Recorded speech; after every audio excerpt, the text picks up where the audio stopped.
कन्या पूजन के दौरान ये 4 चीज़ें देना होता है शुभ।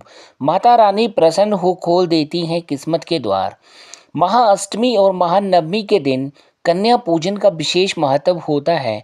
भोज के बाद कन्याओं को भेंट भी दी जाती हैं।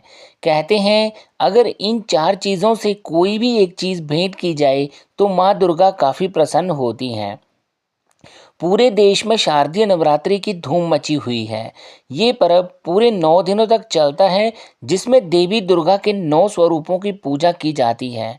कई भक्त इन 9 दिनों तक उपवास भी करते हैं। भले ही सभी की पूजा का तरीका थोड़ा अलग अलग होता है, लेकिन नवरात्रि की महाअष्टमी और महानवमी के दिन लगभग हर कोई अपने घर पर कन्या भोज का आयोजन करता है। इस दिन छोटी छोटी बच्चियों को घर बुलाकर उनके लिए स्पेशल भोजन जैसे कि पूड़ी, हलवा, खीर, काले चने, छोले आदि तैयार किए जाते हैं।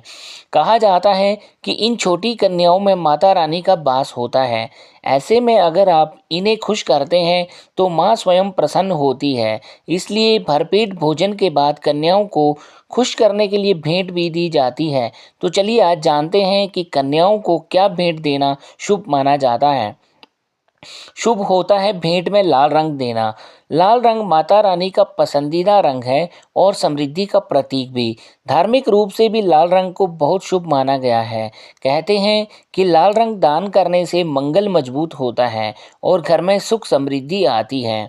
ऐसे में कन्या भोज के बाद आप बच्चियों को लाल रंग भेंट कर सकते हैं।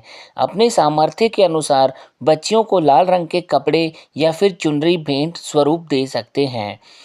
नेक्स्ट है दोस्तों श्रृंगार का सामान। कन्याओं को भेंट में श्रृंगार का सामान देना भी बहुत शुभ माना जाता है। नवरात्रि में जैसे आप माँ दुर्गा को श्रृंगार का सामान अर्पित करते हैं, ठीक वैसे ही कन्याओं को भी कर सकते हैं। आप उनके लिए एक किट तैयार कर सकते हैं जिसमें छोटी सी बिंदी, नेल पॉलिश, रुमाल, रबर बैंड और लाल चूड़ियाँ डालकर या डाल सकते हैं।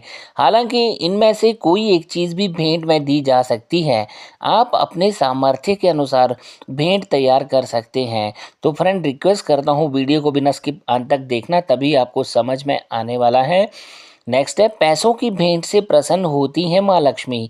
अगर आप कोई गिफ्ट आइटम नहीं खरीद पाए हैं तो पैसों की भेंट भी दे सकते हैं। धार्मिक मान्यताओं के अनुसार कन्याओं को पैसे की भेंट देने से माँ लक्ष्मी प्रसन्न होती हैं और घर में कभी भी धन की कमी नहीं होती।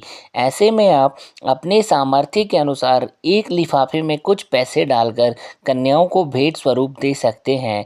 आर्थिक समस्याओं से छुटकारा पाने के लिए इसे काफ़ी शुभ माना जाता है। नेक्स्ट है फ्रेंड्स, फलों और मिठाइयों को करें शामिल। कन्या पूजन के दौरान आप कन्याओं को फल और मिठाइयाँ भी भेंट स्वरूप दे सकते हैं। खास तौर से फलों में नारियल और केला देना बहुत ही शुभ माना जाता है। कहते हैं ऐसा करने से आपके अच्छे कर्मों का फल कई गुना होकर वापस मिलता है। इसके साथ ही माता रानी का मनपसंद हलवा भी कन्याओं को ज़रूर दें। ये भी काफ़ी ज़्यादा शुभ माना जाता है।